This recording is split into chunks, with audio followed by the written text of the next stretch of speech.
día para todos.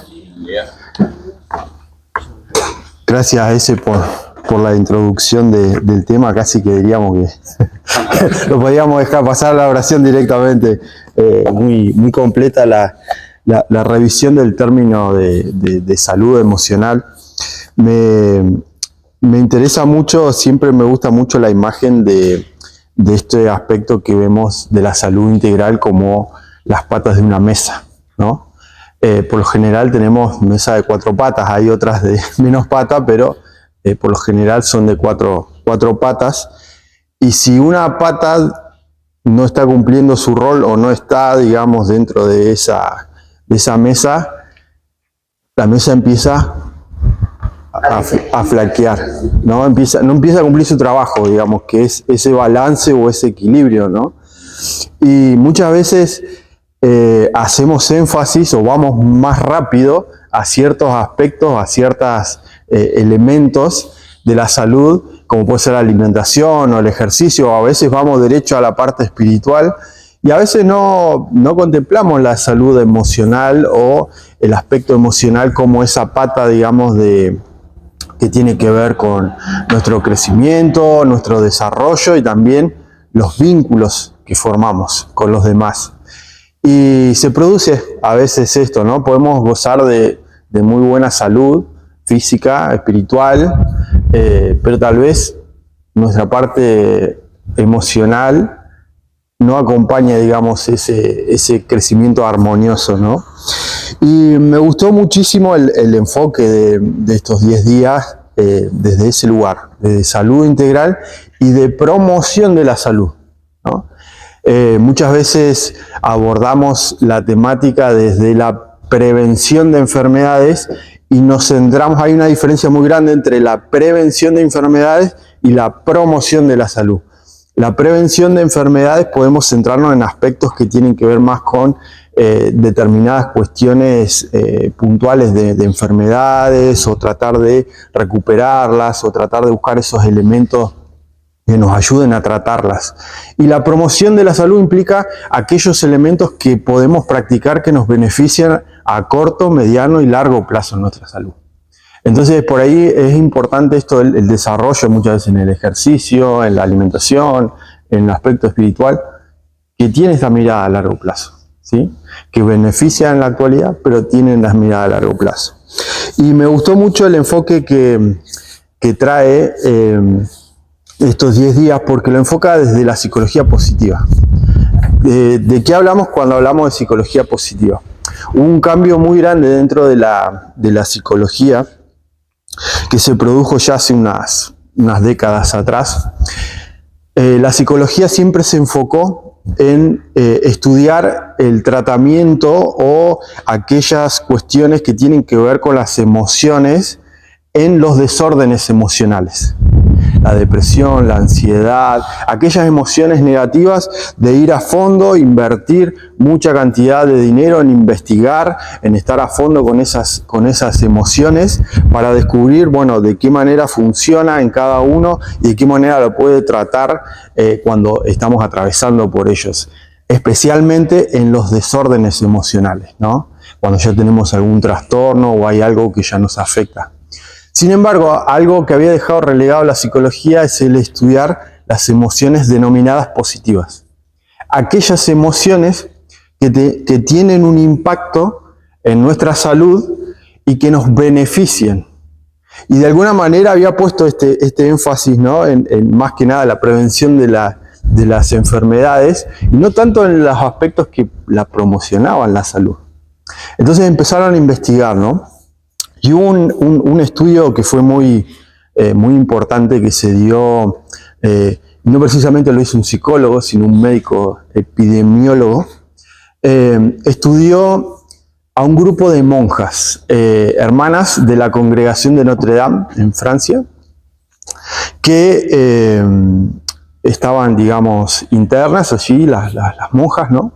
Y se propusieron hacer un estudio longitudinal. Durante muchos años agarraron sus diarios, estas monjas solían registrar su día en sus diarios y ponían cosas que le habían pasado durante el día.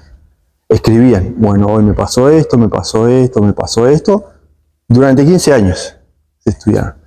Los investigadores fueron o querían investigar qué relación tenían lo que ellas habían registrado en relación con el Alzheimer, la aparición de Alzheimer, la longevidad, ¿sí? Y la esperanza de vida que tenía. Luego de 15 años, tomaron todos esos diarios, ¿no? Y empezaron a analizar las palabras que utilizaban, los términos que utilizaban, que solían referirse a lo que habían captado de su día, ¿sí? Y encontraron algo que les llamó la atención y fue un poco el disparador para empezar a estudiar esta área, ¿no? Encontraron que aquellas monjas, ¿no?, que se referían a su día como algo valorable positivamente y detallaban aspectos concretos de cosas positivas, que estaban agradecidas, que se sentían, digamos, felices y que utilizaban términos que remitían a aspectos de felicidad, tuvieron solamente una prevalencia del 10% de la aparición de la enfermedad del Alzheimer. Solamente.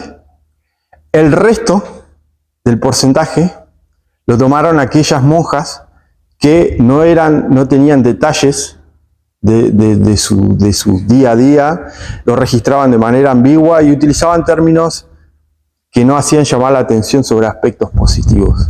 Simplemente como que pasaban de largo. Entonces este aspecto llamó la atención porque cómo de alguna manera el diálogo que tenían con ellas mismas y también cómo registraban lo que les iba pasando, especialmente el agradecimiento, la gratitud, ¿no?, por lo que le había pasado, repercutía en su salud. Y notaron no solamente en la aparición del Alzheimer, sino aquellas que utilizaban este lenguaje vivían más años que las otras.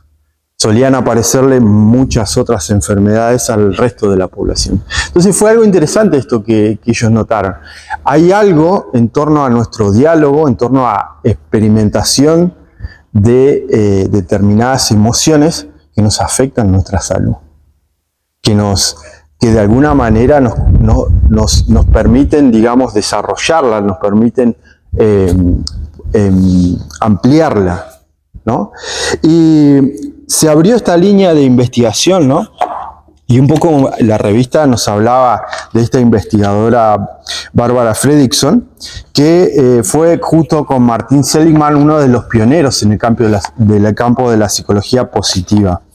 Ellos hicieron un estudio durante también muchos tiempos, tratando de investigar cuáles son aquellas emociones positivas, ¿no? Voy a mencionar algunas como para que tengamos, son muchas más, pero yo quiero traer algunas. Barbara Fredrickson destacó 7, que Martin Seligman amplió a 2 más. La primera de ellas es la alegría, es el sentimiento de felicidad y satisfacción. Cuando yo experimento este sentimiento, es algo que lo llevo, digamos, conmigo, ¿no? De alguna manera logro, digamos, experimentar lo que ellos denominaban la alegría, ¿no? La segunda emoción que destacaron fue la gratitud. Es el sentimiento de agradecimiento y de aprecio hacia algo que viví o hacia alguien. Esa es la gratitud, ¿sí? El tercero es el amor, que es el sentimiento de afecto, conexión con algo o con alguien. Nosotros sabemos bien a qué hacemos referencia, ¿no? El cuarto habla acerca del orgullo, y acá no es el orgullo como lo entendemos desde la perspectiva bíblica, sino tal vez lo que tiene que ver con la satisfacción de haber realizado una actividad. Esa experiencia que yo tengo es una emoción, digamos, positiva. El quinto aspecto habla acerca de la curiosidad. Es el interés por aprender algo nuevo cada día, ¿sí? Buscar, de alguna manera, aprender constantemente. El sexto aspecto nos habla la alegría de vivir, aquel entusiasmo, ¿sí?, y disfrute de la vida, ¿sí? Y el séptimo habla acerca del asombro. Es este sentimiento de sorpresa, frente a circunstancias que lo vivimos de una manera que lo realza, lo pone en un plano positivo.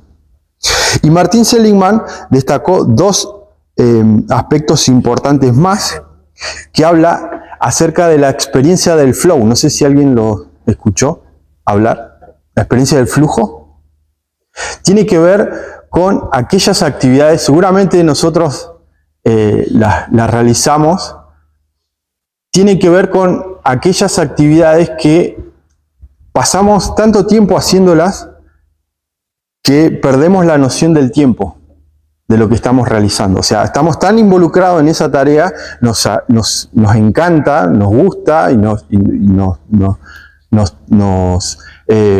interesa tanto que perdemos por ahí. A veces nos pasa, ¿no? Empezamos a hacer algo y, mirá qué hora es ahora. Y me doy cuenta de que estuve pasando un montón de tiempo y no estuve mirando el reloj a ver cuánto pasaba, ¿no? A eso habla acerca del flow, del fluir. Actividades en las cuales uno, digamos, se deja llevar por esa actividad que realiza. Y el último aspecto habla del sentido de propósito. Es lo que tiene que ver con dirección y significado de la vida.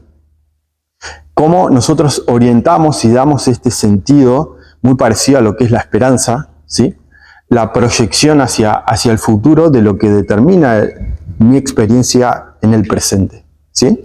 Esos son algunos de los aspectos que mayormente se fueron investigando y promoviendo, digamos, desde la psicología positiva.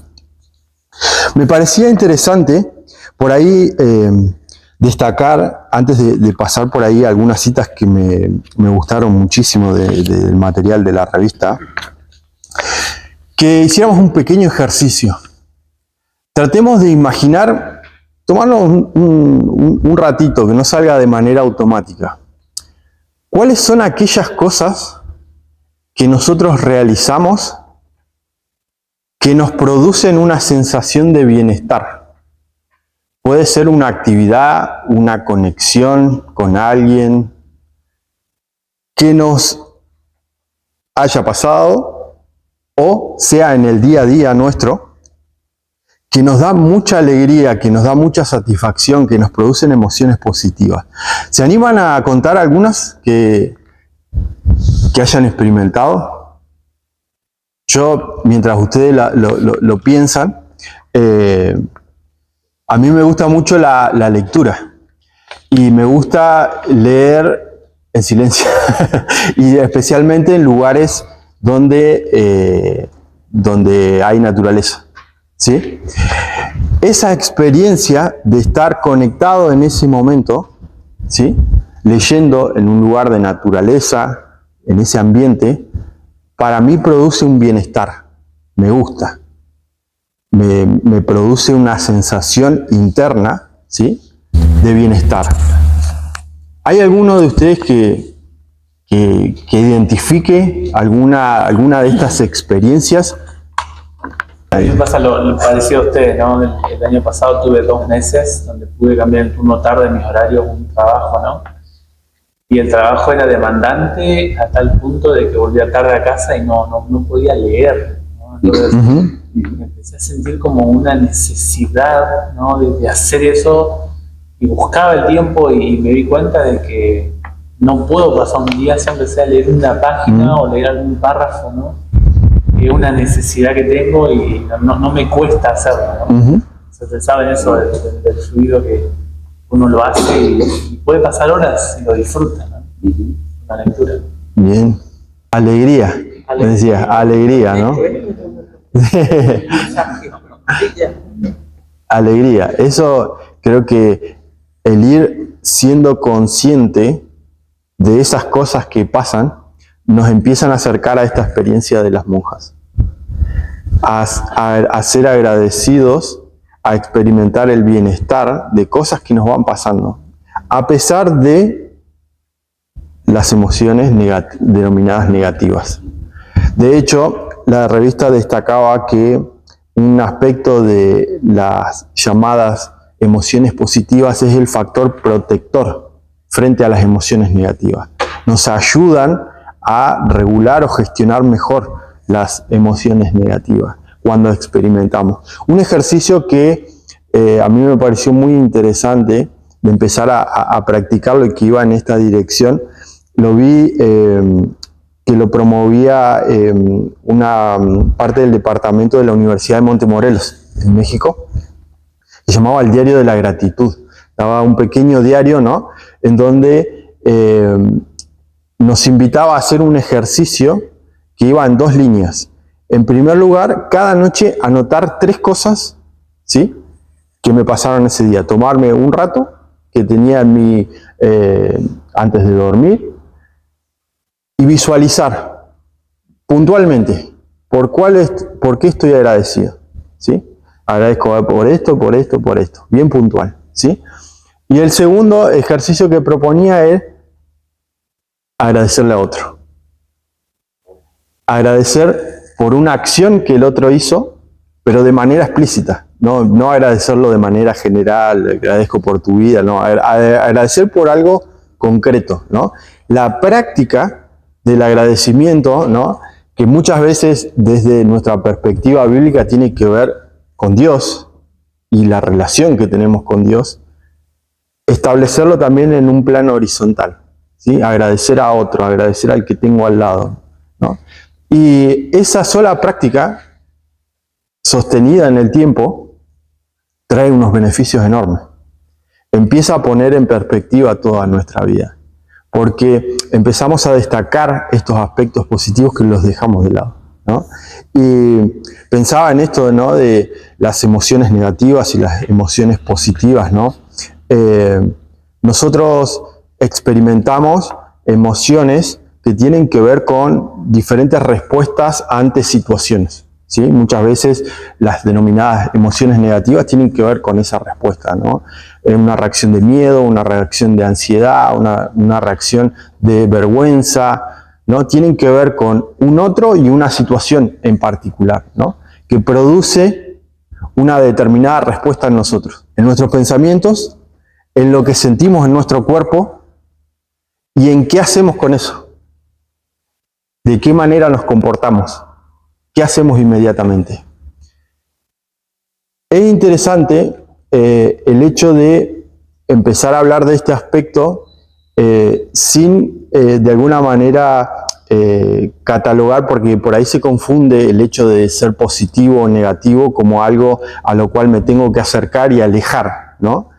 Y es interesante ver este aspecto de la emoción negativa, sea, por ejemplo, tomemos el miedo, ¿no?, como algo a lo cual yo tengo que gestionar y no evitar o reprimir, ¿sí? No cortarlo, sino más bien gestionarlo, atravesarlo, afrontarlo, ¿no?, superarlo en alguna manera, ¿no? La emoción me da una información acerca de algo que está pasando, algo que me está pasando y algo de la manera en la cual me comporto, ¿no? Entonces, de esa forma, ¿sí?, yo puedo empezar a tomar más conciencia de lo que las emociones que me van pasando día a día, ¿no? Pero si vamos al plano de las emociones positivas, me interesa mucho este versículo que nos habla, este principio que nos habla Juan 10:10, y Jesús nos presenta, principalmente la segunda parte del versículo. Dice: yo he venido para que tengan vida y para que la tengan en abundancia. Y esto creo que habla un poco también desde el plano emocional, conectar con lo que tiene que ver con nuestro desarrollo y nuestro crecimiento, ¿no?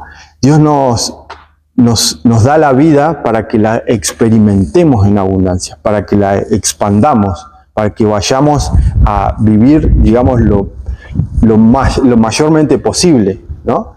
Y me parecía interesante esto de poder conectar estos principios, ¿no?, estas prácticas, estos pequeños ejercicios del día a día, ¿no?, de la psicología positiva, ¿no?, que están no sé, cuando leía yo todos estos principios para repasarlos, decía, ¿cuánto de esto está en la Biblia?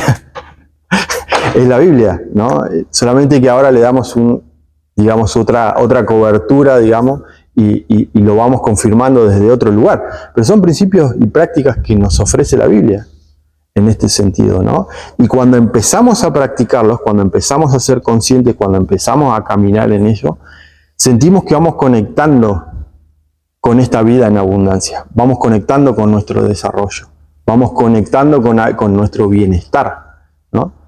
Y en relación a las emociones negativas, me pareció algo interesante para poder compartir, si los que pueden acompañarme en la revista, algunas de las citas que me pareció interesante cómo Ellen White, de alguna manera, capta este mensaje, especialmente de lo que es nuestra relación o nuestro vínculo con Jesús. Vamos a la página número 16. Vamos al último párrafo. Perdón, el anteúltimo. ¿Alguien que se anime a leerlo? Donde dice las circunstancias. Del 16, perdón, desde... Dice la primera columna. Primera columna, ahí está, eso. Las circunstancias pueden separar a los amigos. Las aguas intranquilas del dilatado mar pueden agitarse entre nosotros y ellos, pero ninguna circunstancia ni instancia alguna puede separarnos del Salvador. Doquiera estemos, Él está siempre a nuestra diestra para sostenernos, afirmarnos, elevarnos y alentarnos. Más grande que el amor de una madre por su hijo es el amor de Cristo por sus redimidos. Es nuestro privilegio descansar en su amor y decir, en Él confiaré, pues dio su vida por mí. Miren qué interesante este aspecto que me parecía que es una imagen.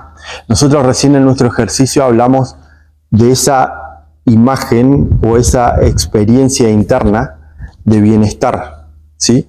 Cuando ella pone esta relación, ¿no? De una mamá con su hijo, nos está remitiendo a una imagen, a una relación, a algo que nos permite, digamos, experimentar una serie de sensaciones, a pesar de las diferentes experiencias que hayamos tenido nosotros en nuestra vida, ¿no?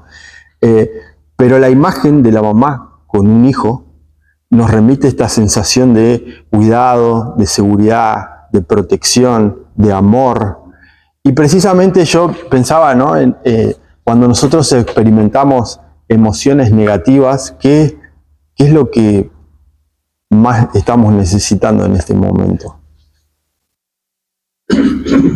A mí se me ocurrió el amor, sentirnos amados, sentirnos protegidos, sentirnos cuidados, contenidos. Y qué importante es este recurso en la vida del cristiano.